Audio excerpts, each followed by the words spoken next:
నమస్తే. తెలంగాణలో కాంగ్రెస్ ప్రభుత్వం కొలువుదీరి దాదాపు నెల రోజులు దాటింది.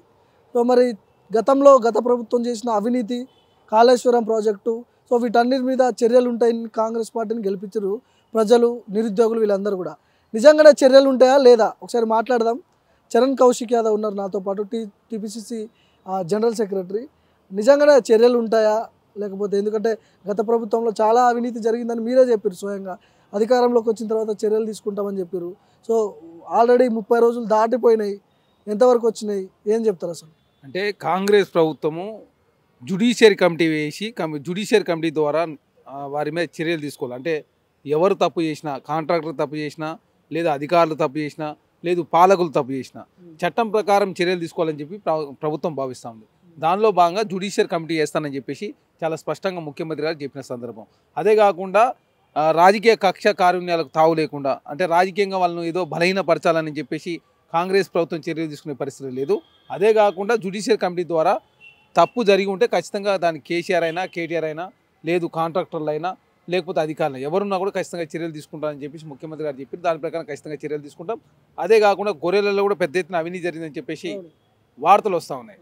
అంటే దానికి సంబంధించి కూడా ఆల్రెడీ వారి ఓఎస్డీ గారి మీద, కళ్యాణ్ గారి మీద కేసు అయింది. అక్కడ ఉన్నటువంటి ఫైళ్ళని కూడా తస్కరించి తీసుకుపోయే పనిలో భాగంగా వారు తీసుకుపోతా ఉంటే పోలీసులు కూడా కేసు పెట్టారు. అంటే గొర్రెల విషయంలో కూడా అధికారులతోటి సంప్రదింపు జరుగుతూ ఉన్నారు, అధికారులు కూడా ఇంట్రాగేషన్ చేస్తారు. దానిలో భాగంగా తప్పు చేసింటే ఖచ్చితంగా చర్యలు ఎవరి మీదనే తీసుకుంటారని ప్రభుత్వం సిద్ధంగా ఉంది. సో అవినీతి జరిగిందని మీరే చెప్తున్నారు, స్వయంగా అధికారంలో ఉన్నది కూడా మీరే.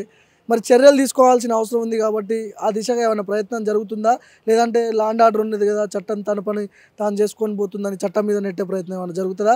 మీరు దీంట్లో ఇన్వాల్వ్ అయ్యి ఎవరైతే నిందితులు, బాధితులు, అర్హులు వీళ్ళందరికీ శిక్షలు పడతాయని మీరు అనుకుంటున్నారా? ఆ ప్రయత్నం ఏమైనా జరుగుతుందా? అంటే మేము పారదర్శకమైన పాలన అందించాలా, ప్రజలకు అందుబాటులో ఉండాలా, ప్రజారంజక పాలన అందించాలని చెప్పేసి ప్రభుత్వం భావిస్తూ ఉంది.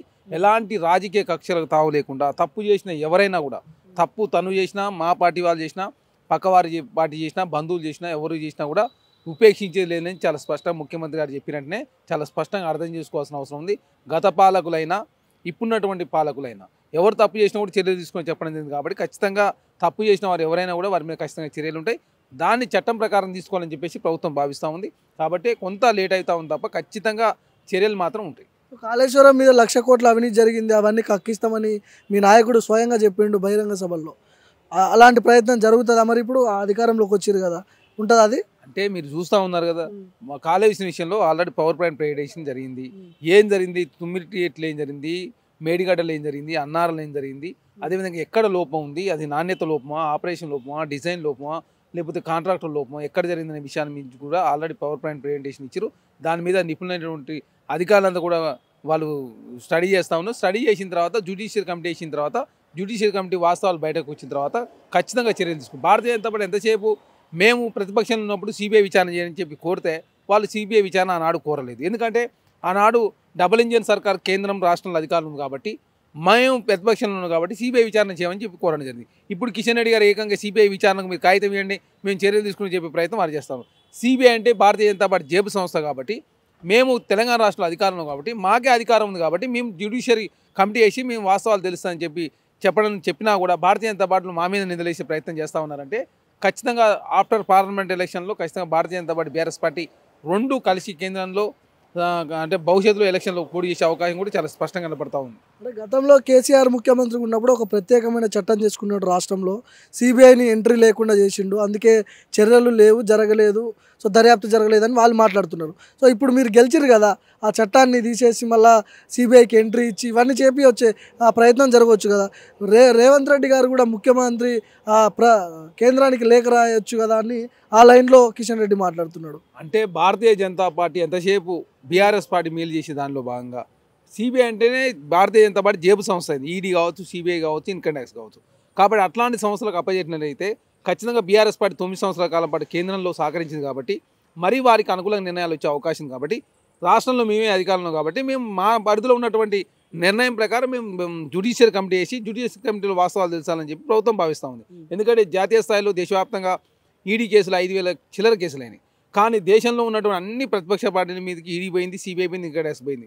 ఎక్సెప్ట్ కేసీఆర్ గారి మీద, అసౌద్దీన్ ఓవైసీ గారి మీదకి ఇప్పటివరకు సిబిఐ, ఈడీ కానీ ఇన్కమ్ ట్యాక్స్ పోలేదంటే అర్థం చేసుకోవాల్సిన అవసరం ఉంది. భారతీయ జనతా పార్టీ బి టీంలు వ్యవహరిస్తూ ఉన్నారు కాబట్టి వారి మీద సిబిఐ కానీ ఈడీ కానీ ఇక్కడ పోలేదు. అదే కాకుండా తెలంగాణ రాష్ట్రంలో కూడా అట్లాంటి సిబిఐకి అవకాశం ఇచ్చినట్లయితే మేము భారతీయ జనతా పార్టీతో లేము కాబట్టి, మాది కాంగ్రెస్ పార్టీ, మేము ఇండియా కూటమిలో ఉన్నాం కాబట్టి, ఇండియా కూటమి జాతీయ స్థాయిలో బలపడతా ఉంది కాబట్టి, తెలంగాణ రాష్ట్రంలో భారతీయ జనతా పార్టీ ప్రభుత్వాలు లేనప్పుడు నిర్వీర్యం చేసే ప్రయత్నం వారు చేస్తారు కాబట్టి సిబిఐ కానీ ఈడీ కానీ ఇన్కమ్ ట్యాక్స్ కానీ తెలంగాణ రాష్ట్రంలో అనుమతించే ప్రసక్తి లేదు. అదే కాకుండా తప్పు ఎవరు చేసినా కూడా చట్టం ప్రకారం మేము చర్యలు తీసుకోవడానికి సిద్ధంగా ఉన్నాం. అదే కాకుండా భారతీయ జనతా పార్టీ మీరు సిబిఐ విషయంలో కోర్టుకు పోయినా మరి కేసీఆర్ గారి మీద మీ సిబిఐ విచారణ చేస్తామని చెప్పి కోర్టుకు పోతే కోర్టు అనుమతించేది. మీరు ఆనాడు కోర్టుకు పోలేదు, సిబిఐకి దాకా లెటర్ పెట్టకుండా ఇప్పుడు కాంగ్రెస్ పార్టీ మీద నిందలేసే ప్రయత్నం భారతీయ జనతా పార్టీ చేస్తూ ఉందంటే రేపు జరగబోయే లోక్సభ ఎలక్షన్లో ఏ విధంగా సీట్లు సాధించాలని చెప్పేసి భారతీయ జనతా పార్టీ కలగంటా ఉంది తప్ప వారి స్థితి లేదని చాలా స్పష్టం. లోక్సభ ఎన్నికల్లో కాంగ్రెస్ పర్ఫార్మెన్స్ ఎట్లా ఉండబోతుంది? ఎన్ని సీట్లు రాబోతున్నాయి తెలంగాణలో? ఖచ్చితంగా 12 స్థానాలకు తక్కువ కాకుండా కాంగ్రెస్ పార్టీ గెలవబోతూ ఉంది. 15 స్థానాలు గెలవాలని చెప్పి కాంగ్రెస్ పార్టీ టార్గెట్ పెట్టుకున్నది. దానిలో భాగంగా ముందుకు పోతా ఉంది. ఖచ్చితంగా తెలంగాణ రాష్ట్రంలో కాంగ్రెస్ అదేవిధంగా భారతీయ జనతా పార్టీ మధ్య పోటీ జరగబోతుంది. ఆ పోటీలో ఖచ్చితంగా కాంగ్రెస్ పార్టీ 12 స్థానాలు తక్కువ కాకుండా గెలవబోతాం. TPCC official spokesperson Chenagani Dayakar ఉన్నారు మనతో పాటు. ఆల్రెడీ 30 రోజులు అవుతుంది గవర్నమెంట్ వచ్చి 2 లక్షల ఉద్యోగాలు ఇస్తామని చెప్పారు ఏడాదిలోపు. ఆ ప్రాసెస్ ఎంతవరకు వచ్చింది? ముఖ్యంగా నిరుద్యోగులతోనే ఈ కాంగ్రెస్ ప్రభుత్వం కొలువు తీరిందని మీరు కూడా ఒప్పుకున్నారు. ఎంతవరకు వచ్చింది ఆ ప్రాసెస్? ముందుగా ఈరోజు ప్రజలు కోరుకున్న ప్రజాపాలనకు నెల రోజుల పూర్తి చేసుకున్న సందర్భంగా ఈరోజు ఇప్పుడే గాంధీ భవన్లో ఒక నెల రోజుల పాలనను స్వాగతిస్తూ కూడా కేక్ కట్ చేయడం జరిగింది. ప్రధానంగా రాష్ట్ర ముఖ్యమంత్రి గారు, మంత్రివర్యులు రాష్ట్రంలో నెలకొన్న సమస్యల దాని మీద ప్రజల ఆకాంక్షకు అనుగుణంగా మనం ఎలా పనిచేయాలి, ఎట్లా మనం ముందుకెళ్ళాలనే సుమాలోచనలు ఒక పథకంగా ప్రకారంతో ఒక నిబద్ధతతో సర్కారు ముందుకెళ్తూ ఉంది. నిన్నగాక మొన్న జరిగినటువంటి 2 రోజుల ముఖ్యమంత్రి గారు మరియు సీనియర్ మంత్రివర్యులు ఉత్తమ్ కుమార్ రెడ్డి గారు ఇద్దరు కలిసి ఢిల్లీలో ఉన్నటువంటి యూపీఎస్సీ చైర్మన్ గారు కలిసి ఇక్కడ ఉన్నటువంటి తెలంగాణలో నెలకొన్నటువంటి సందిగ్ధత, ఒక సమస్యతో కూడినటువంటి టీఎస్పీఎస్సీ చైర్మన్ని కూడా ఒక పారదర్శకంగా సభ్యుల్ని కూడా నియమించి నిరుద్యోగులకు పారదర్శకంగా ఉద్యోగాలు ఇవ్వడానికి ఒక ప్రభుత్వం ఒక చిత్తశుద్ధితో ముందుకెళ్తా ఉంది. దాని సందర్భంగా ముఖ్యమంత్రి గారు ఆదేశం ఇచ్చారు. చైర్మన్ గారు సభ్యులను ఇమీడియట్లీ మీరు రాజీనామాలు చేయండి అంటే అక్కడ ఉన్నటువంటి ఒక రాష్ట్రపతి ఆర్డినెన్స్ ఉన్నటువంటి ఉత్తర్వుల జాబితాలో ఉన్నటువంటి కాబట్టి ఒక కాన్స్టిట్యూషన్ బాడీ కాబట్టి ఇక్కడ గవర్నర్ గారు కూడా సెంట్రల్ రాష్ట్రపతి దగ్గర పంపించడం జరిగింది. రాష్ట్రపతి నుంచి ఉత్తర్వులు రాగానే టీఎస్పీఎస్లో కొత్త కమిటీతోని కొత్త చైర్మన్తోని నూతన విద్యార్థులకు కూడా ఒక నూతన ఉత్తేజంలాగా రాష్ట్ర ప్రభుత్వం ముందుకెళ్ళి ఒక పారదర్శకతను కూడినటువంటి ఎక్కడ కూడా లీకేజీ ప్యాకేజీలు లేకుండా ఒక చిత్తశుద్ధితో ఒక పారదర్శకంగా ఒక మంచి ఉన్నటువంటి నిబద్ధత కలిగినటువంటి మేధావులతోని ఒక భర్తీ చేసి ఏకకాలంలో 2 లక్షల ఉద్యోగాలు ఇవ్వాలనేది ప్రభుత్వం ఒక అంకురార్పణతో ముందుకెళ్తా ఉంది. ఎన్నికలు వస్తున్నాయి, లోక్సభ ఎన్నికలు రాబోతున్నాయి. సో మీకు బీజేపీకి పోటీ ఉండబోతుందా, మీకు బీఆర్ఎస్కి పోటీ ఉండబోతుందా? ఎవరికి ఫైట్ ఉంటుంది లోక్సభ ఎన్నికల్లో? కాంగ్రెస్కు పోటీ ఎవరు కాదు. కాంగ్రెస్ ఈసారి అన్ని 17 స్థానాల్లో దాదాపు 15 స్థానాలు గెలవబోతూ ఉంది. ఎందుకంటే మొత్తం కూడా తెలంగాణలో ఒక కాంగ్రెస్ స్వీప్ చేసే పరిస్థితి కనబడతా ఉంది. ఎందుకంటే మొత్తం కూడా ఇలా మోదీని ఇటు బీఆర్ఎస్ని ఇటు ఎంఐఎంని నమ్మే పరిస్థితి లేదు. వీళ్ళందరూ కూడా తోడు దొంగల్లో ఒకటే, వీళ్ళ వాదం వీళ్ళ ఎజెండా ఒకటే కాబట్టి ఆ ఎజెండాను ప్రజలు మొన్న 2023లో జరిగినటువంటి డిసెంబర్ ఎన్నికల్లో బహిర్గతం చేశారు. రేపు పార్లమెంట్ ఎన్నికల్లో కూడా కాంగ్రెస్ పార్టీ విజయకాండ ముగిస్తూ ఉంది. 15 మంది గెలిచే అవకాశం బ్రహ్మాండంగా కనపడతా ఉంది. ఇప్పటికీ ఏ సర్వేలు చూసినా ప్రజలు ఎక్కడ చూసినా కూడా ఇవాళ రాహుల్ గాంధీ జోడయాత్రతో లేకపోతే కాంగ్రెస్ పార్టీ విధానాలతో కానీ మొత్తం కూడా ప్రజలలో ఒక విపరీతమైనటువంటి ఆదరణ, ఒక క్రేజీ వచ్చింది. కాబట్టి ఈ క్రేజీని కాంగ్రెస్ పార్టీని గాలిని తట్టుకునే పరిస్థితి ఎవరికి లేదు. ఏది ఏమైనా కూడా 15 స్థానాలు గెలిచే అవకాశాలు బ్రహ్మాండంగా కనపడతా ఉన్నాయి. ఒక మంచి ఉన్నటువంటి ఆదరణతో కూడా ఉన్నటువంటి ఒక నిబద్ధత కలిగినటువంటి అభ్యర్థులను కూడా పెట్టి కాంగ్రెస్ పార్టీ ముందుకెళ్తా ఉందని కూడా మేము నమ్ముతా ఉన్నాం. ఇప్పుడు గత ప్రభుత్వానికి ఈ ప్రభుత్వానికి ఏమైనా తేడా కనిపించిందా అని కొంతమంది రాజకీయ విశ్లేషకులను అడిగినప్పుడు కొంతమంది చెప్తున్నారు పాత సీసాలో కొత్త సారా అని ఆ డైలాగులు చెప్తున్నారు. వాళ్ళకేం చెప్తారు మీరు? మార్పులు చేర్పులు ఏం లేవంటున్నారు. గతంలో ఒక నియంత పాలనకు ఇవాళ ప్రజాపాలనకు పోటే కాదు. ఈ ప్రజాపాలన ఏంటంటే ప్రజలు కోరుకున్న పాలన. ఇవాళ గతంలో ప్రగతి భవన్ను ప్రజలు చూడలేదు. ఇవాళ ప్రగతి భవన్ అనేది ప్రజలే దాన్ని స్వాధీనం చేసుకున్నారు. ప్రజలు రావచ్చు పోవచ్చు లాగానే ఉంది. చేయి పెడితే చేతికి అందేలాగా ఇవాళ కాంగ్రెస్ పాలన ఉంది. ఇవాళ మీరు చూడండి, నెల రోజుల క్రమంలో ఎన్నో సంస్కరణలు వచ్చినాయి. ఎన్నో పారదర్శకమైనటువంటి పాలన కొనసాగుతూ ఉంది. మంత్రుల్ని కలుస్తూ ఉన్నారు ప్రజలు, ముఖ్యమంత్రిని కలుస్తూ ఉన్నారు. ఇవాళ బాల్క సుమన్ తెలంగాణ భవన్లో మాట్లాడుతూ దరిద్రపు పాలనను మాట్లాడుతున్నాడు. ఆ కంచె ఎప్పుడో కాంగ్రెస్ హయాంలో కంచేసి మీరే వేసుకున్నారు, మీరే తీసేసుకున్నారు. సో ఇదేమన్నా గొప్ప పని అన్నట్టు బాల్క సుమన్ మాట్లాడుతున్నాడు. ఏం చెప్తారు? వాడు ఒక బేవర్స్ గాడు, బేవర్స్ మాటలు మాట్లాడుతుంది కాబట్టి అక్కడ చెన్నూరులో తరిమితే ఈడబడ్డాడు. ఒక అత్యంత ఎమ్మెల్యేలో ఒక లుచ్చ ఎమ్మెల్యే గతంలో ఎవడంటే వాడి మీద లేని ఆరోపణలు లేవు. ఒక దరిద్రమైనటువంటి లంగల్ లఫంగి గాళ్ళని 420 గాళ్ళకు ఎమ్మెల్యే టికెట్లు ఇచ్చి గెలిపించినటువంటి సందర్భం వాళ్ళది. ఇవాళ మనం ఉన్నటువంటి ఒక గుడిసెల్లో ఉండేవాడిని ఇవాళ ఎమ్మెల్యే చేసింది. ఒక బువ్వకు లేని వాళ్ళని వాళ్ళ కాంగ్రెస్ ఎమ్మెల్యేని చేసింది.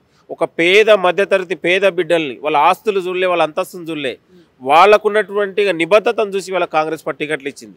గతంలో బీఆర్ఎస్లో మీరు లిస్టు చూస్తే బ్రోకర్ల గారులకు, దళారులకు, రియల్ ఎస్టేట్ వ్యాపారులకు, లేకపోతే లఫంగి గారులకు, వ్యభిచారులకు గతంలో ఇచ్చారు.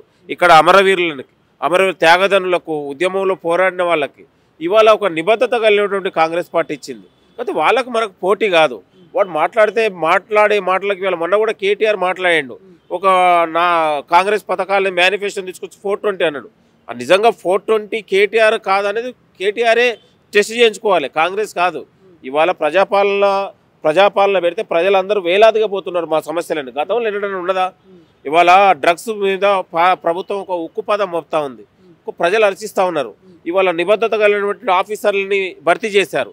3 కమిషన్ సంబంధించిన ఐపీఎస్ ఆఫీసర్లు వేసి ఎక్కడ కూడా వాళ్ళకు ఒక కఠినమైన చర్యలు తీసుకొని ఒక నిబద్ధత కలిగినటువంటి ప్రజలలో ఒక క్రేజీ ఉన్న అధికారులు వేసింది. గతంలో మీరు చూడండి, నయీంతో అంటగాగినటువంటి ఆఫీసర్ల మూతులు నాకింది వాళ్ళు కాదా? కుటుంబ పాలన అంటారు కదా మిమ్మల్ని కూడా. కోదాడ హుజూర్నగర్ కాంగ్రెస్కి 2 టికెట్లు, ఇటుపోతే గడ్డం వినోద్, గడ్డం వివేక్కి 2 టికెట్లు. ఇది కుటుంబ పాలన కాదా అని మాట్లాడుతున్నాడు బాల్క సుమన్. నేను అనేది బాల్క సుమన్ అనేటువంటి వాడు ఒక బేవర్స్, ఒక లుచ్చ. కాంగ్రెస్ గురించి మాట్లాడే స్థాయి బాల్క సుమన్కి లేదు. ఇంకోసారి మాట్లాడితే విమానం మోతమవుతుంది. ఇవాళ ఉత్తమ్ కుమార్ రెడ్డి గారు, ఉత్తమ్ పద్మావతి గారు వాళ్ళు ఆల్రెడీ ఒక మాజీ ఎమ్మెల్యే. ఆమె ఇక్కడ ఉన్నటువంటి వినోద్ గారు, వివేక్ గారు మాజీ ఎంపీ అయిన వాళ్ళు, మాజీ మంత్రిగా చేసినటువంటి వాళ్ళకు ఉన్నటువంటి మీరు మొత్తం కూడా చూస్తే వాళ్ళు రాజకీయాలలో క్రియాశీలక పాత్ర పోషిస్తున్న వాళ్ళు, అన్నదమ్ములు కావచ్చు, భార్యాభర్తలు కావచ్చు. కానీ రాజకీయాలలో, కాన్స్టిట్యున్సీలలో, నియోజకవర్గాల్లో నిత్యం ప్రజల మీద ఒక పనిచేస్తున్నటువంటి వాళ్ళు. కాబట్టి వాళ్ళు అర్హులు కాబట్టే పార్టీ అవకాశం ఇచ్చింది. అర్హులు లేకుండా పారాషూట్లు వేసుకొని కొత్తగా వచ్చి అసలు పార్టీకి సంబంధం లేని వాళ్ళలాగా మనం అవకాశం ఇవ్వలేదు కదా. వాళ్ళలాగా ఉన్నటువంటి లంగలు లఫంగులకు, గుత్తేదారులకు, లేకపోతే రియల్ ఎస్టేట్ బ్రోకర్లకు టికెట్లు ఇచ్చి పైసలకు ఇచ్చి లేసి, లేదా కరోనా సమయంలో రెమిడోసర్లు అమ్ముకొని ప్రజల రక్తం దాగిన వాళ్ళకు పైసలు ఇచ్చి మనము రాజ్యసభలు ఇవ్వలేదుగా ఎవరికి. నేను అనేది ప్రజలు కోరుకున్నటువంటి ప్రజాక్షేత్రంలో నిలబడి కలబడినటువంటి వాళ్ళకి ఇవాళ కాంగ్రెస్ పార్టీ గుర్తించింది. వాళ్ళలాగా బ్రోకర్లకు, దళారులకు 100 కోట్ల రూపాయల డబ్బులు తీసుకొని గ్రానైట్ వ్యాపారులకు, లేకపోతే రెమిడేషన్లు అమ్ముకున్నోడికి, లేకపోతే భూములు అమ్ముకున్నోడికి, భూములు కబ్జా చేసినటువంటి వాళ్ళకు వాళ్ళే ఇచ్చారు, మనం కాదు కదా నేను అనేది. ఒక నిబద్ధతతో కాంగ్రెస్ పార్టీ అంటే వాడనేమో కేసీఆర్ కేటీఆర్దే ఉంటుంది, ఇక్కడేమో సమిష్టి నిర్ణయాలు ఉంటాయి. అవినీతి చేసిన వాళ్ళ మీద చర్యలు ఉంటాయా? అవినీతికి పాల్పడ్డ వాళ్ళు చాలా మంది ఉన్నారు, మీరే చెప్పారు కదా. ఉంటాయా? 100కు 100% ఉంటాయి. ప్రభుత్వం చేస్తుంది, వ్యక్తులు చేయరు. ప్రభుత్వ అధికారులు వాళ్ళకున్నటువంటి పనుల మీద వాళ్ళు ఏదైతే ఉందో చట్టం పనిలాగానే అధికారులు చేస్తారు. ఎక్కడ అన్యాయం జరిగితే అక్కడ బరాబరు చేస్తారు. ఎందుకు చేయరండి? ఈ ప్రభుత్వమే ప్రజాపాలన, పారదర్శకత పాలన, ఒక సమిష్టి నిర్ణయాలు ఉంటుంది. ఇక్కడ రాష్ట్రంలో ఏం కావాలన్నా గాంధీ భవన్లో నిర్ణయాలు ఉంటాయి. గాంధీ భవన్లో ఒక్కరు కూర్చోరు. ముఖ్యమంత్రితో పాటు డిప్యూటీ మంత్రివర్యులు, పార్టీ మెంబర్లు, ఆఫీస్ బేరర్లు అందరూ సమిష్టి నిర్ణయం తీసుకొని ప్రజలకు ఏం కావాలనేది విశ్వాసం కల్పిస్తుంది. ఒక కేసీఆర్ కేటీఆర్లో కూర్చొని అది కుటుంబ పాలన అంటారు, ఇక్కడ కుటుంబ పాలన అనరు. కాబట్టి బాల్క సుమన్ అయినా కేటీఆర్ అయినా మాట్లాడేటప్పుడు ఒళ్ళు జాగ్రత్త పెట్టుకోండి. మేము అంటా ఉన్నాం స్థాయిని మించని. మీరు ఒక ప్రజాపాలన మీద ఇవాళ మంత్రులు, ముఖ్యమంత్రులు, ఎమ్మెల్యేలు ఇవాళ ఒక చిత్తశుద్ధితో పనిచేస్తూ ఉన్నారు. ఎప్పుడన్నా రాత్రి 10 గంటల తర్వాత మంత్రులు ఉన్నారా? గతంలో ముఖ్యమంత్రి ఎన్నడన్నా సచివాలయానికి వచ్చాడా కేసీఆర్? ఇవాళ ముఖ్యమంత్రి రాత్రి 11 గంటలకు సచివాలయంలో ఉంటుండు. ముఖ్యమంత్రి, డిప్యూటీ సీఎం, మంత్రులు ఇవాళ చిత్తశుద్ధితో పనిచేస్తే వాళ్ళకి టైం సరిపోవట్లేదు. ఇవాళ 7-8 గంటలకు వాళ్ళ ఇళ్లలో కలుస్తూ ఉన్నారు. గతంలో ముఖ్యమంత్రి దగ్గరికి ఎవరైనా ప్రజలు పోగలిగిరా, మంత్రుల దగ్గర పోగలిగిరా? ఇవాళ స్వదాగా వాళ్ళు దరఖాస్తులు తీసుకొని పోతారు, మాకు ఈ సమస్య ఉందని. అంటే ప్రజలకు ఒక స్వేచ్ఛ వచ్చింది, ఒక సమానత్వం వచ్చింది, ఇక తెలంగాణకు ఒక స్వాతంత్రం వచ్చిందలాగా అనుభూతి కలుగుతూ ఉంది ప్రజలు ఎక్కడ చూసినా. కాబట్టి వాళ్ళ నెల రోజులకే ఒక ప్రజలు కోరుకున్న ప్రజల ఆకాంక్ష దిశగా కాంగ్రెస్ ప్రభుత్వం ముందుకెళ్తా ఉంది. వాళ్ళకు మనకు చాలా తేడా ఉంది. ఇంకా ఇంకా మార్పులు జరగబోతూ ఉన్నాయి. ఇంకా కాంగ్రెస్ పార్టీ 20 ఏళ్ళు ఇక్కడ పాలన ఉండబోతూ ఉంది. 6 గ్యారంటీల పథకాలు అమలవుతే తెలంగాణ దిశని మారిపోతూ ఉంది. తెలంగాణకే ఈ యొక్క కొలమానంలాగా తెలంగాణ దిశని తెలంగాణ ఈ పథకాలు దేశానికి ఒక ఆదర్శంలాగా నిలవబోతూ ఉన్నాయి. కాబట్టి ఇవాళ అర్హులైన వారికి అవకాశాలు ఇస్తూ ఉంది. కాబట్టి ప్రజలందరూ కూడా కోటి ఆశలతోని ఆకాంక్షకు అనుగుణంగా ఇవాళ అమరవీరులు, ఉద్యమకారులని అన్ని వర్గాలను కలిపే ప్రయత్నంలో కాంగ్రెస్ పార్టీ ముందుకెళ్తా ఉంది. కాబట్టి ఆ బీఆర్ఎస్ పాలనకు ఇవాళ కాంగ్రెస్ పాలనకు చాలా తేడా ఉంది. మనం కాంగ్రెస్ పాలనకే ప్రజాపాలనని పెట్టాం. ఇది ప్రజలు కోరుకున్న పాలన, వాళ్ళు నిర్మించుకుంటారు దాన్ని. వీళ్ళందరూ కూడా వీళ్ళు పాలకులు కాదు, సేవకులని రాష్ట్ర మంత్రివర్యులు ముఖ్యమంత్రి గారు స్టేజీ మీద చెప్పారు. మేము కూడా సేవకులమే, వాళ్ళ నమ్మకాన్ని మేము వమ్ము చేయమనే దిశగా ముందుకెళ్తా ఉంది. కాబట్టి అన్ని వర్గాల ప్రజలు ఇవాళ కాంగ్రెస్కు జేకొడతా ఉన్నారు. అన్ని వర్గాల ప్రజలు కాంగ్రెస్ ప్రభుత్వం ద్వారా ఒక సంబరాలు అంటుతూ ఉన్నాయి. కాబట్టి వాళ్లకు కళ్ళు మండుతూ ఉన్నాయి. నెల రోజులే వాళ్ళ కళ్ళు మండుతూ ఉన్నాయి. ఇవాళ ఒక 420 పేరు మీద ఒక మేనిఫెస్టో తీసి ఏలన చేస్తూ ఉన్నారు. వాళ్ళకి ఇంకా ప్రభుత్వం పోయిననే బాధలు కాకుండా ఇంకా వాళ్ళు ప్రభుత్వంలో ఉన్న భ్రమలలో బతుకుతూ ఉన్నారు. వాళ్ళ అవినీతి మీద కూడా చర్యలు ఉంటాయి. ఇవాళ ప్రజల పాలనలో పారదర్శకత్వం కూడా పాలన ముందుకెళ్ళడం, మాలాంటి యువతరం కూడా ముందుకెళ్ళి ప్రభుత్వం ఉన్నటువంటి అడుగేసి ముందుకెళ్లే ప్రయత్నం కొనసాగుతుంది. Thank you. ఇది మొత్తానికి ఖచ్చితంగా గత ప్రభుత్వానికి ఈ ప్రభుత్వానికి తేడా మార్పు అయితే జరిగింది. గతంలో ఎవరైతే కేసీఆర్ హయాంలో అవినీతి పరులు ఉన్నారో వాళ్ళ మీద ఖచ్చితంగా చట్టపరమైన చర్యలు ఉంటాయని చెప్తున్నారు కాంగ్రెస్ నాయకులు. చూద్దాం ఎలాంటి చర్యలు ఉంటాయి, మరి నిజంగా దర్యాప్తు జరుగుతుందా లేదా అనే అంశాల గురించి వేచి చూడాల్సింది. కెమెరా పర్సన్ తేజతో భార్గవ్, బైక్ టీవీ.